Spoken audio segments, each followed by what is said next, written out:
Good morning সকাল সকাল সবাইরে দুলের শুভেচ্ছা আর সবাইরে হ্যাপি হোলি। তো চলো আজকে আমার ভিডিও ব্লগটা দেখতে থাও। ব্লগটা হইতেছে দোল পূর্ণিমা লাগে। তো এদিক দিয়ে রং লে সেটা বয়ে গেলাম, রং টং কাটে এটা রেডি করে নিলাম। আমি 1 লাখ লই বয়ে দিছি, তা আমি ওয়েট করতেছি রোহিত কোন সময় আইব। তো রোহিত আউনের লিগা বয়ে দিলাম যে আমাকে অক্ষণে মন্দিরে। তো মন্দিরে দিক দিয়ে ফল টল যা আছে যাবতীয় সব দিক দিয়ে রেডি করে লাইতেছি। ফল টল বানাবো, ফল টল বানায় সেটা আজকে এইখানে পুজো হইব, দশম মহাবিদ্যার মধ্যেও পুজো হইব। তো ইহানের মন্দিরের পূজা শেষ করে সেটা জামুগা কি আনে। তো ফাইনালি এদিক দিয়ে মন্দিরে ভোগ টোক নৈবেদ্য দিয়ে সব কিছু পূজা টুজা শেষ করে নিলাম। পূজা টুজা শেষ করে একটু রং নেওয়ানের ফালা। তো এদিক দিয়ে গপুর একটু রং নেবো, সব ঠাকুরের পায়ে একটু রং নেবো। তো happy Holi Gopu, happy Holi, happy Holi, happy Holi. তো এদিক দিয়া সবাই রে শুভ দোল পূর্ণিমার শুভেচ্ছা প্রণাম জানাই সব ভগবানের কাছে। তো এদিকে সবাই ভালো থেকো, সুস্থ থেকো, আমি সবাইরই কই।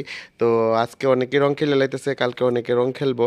তো যারা যারা আজকে খেলবো তো খেলবোই, আর যারা যারা কালকে খেলবো খেলবো। তো এদিক দিয়ে চলো আমার বাড়ির মধ্যে দুলে ও রং দিয়ে লেছি ইডা সাইরা সামুক। আমি আবার দশম মহাবিদ্যা থেকে আবার পুজো হইব। তো এখানে সব কিছু রেডি করা হয়েছে। তো চলো আজকে আমার ব্লগ ভিডিও শেষ করতেছি। হ্যাপি হোলি।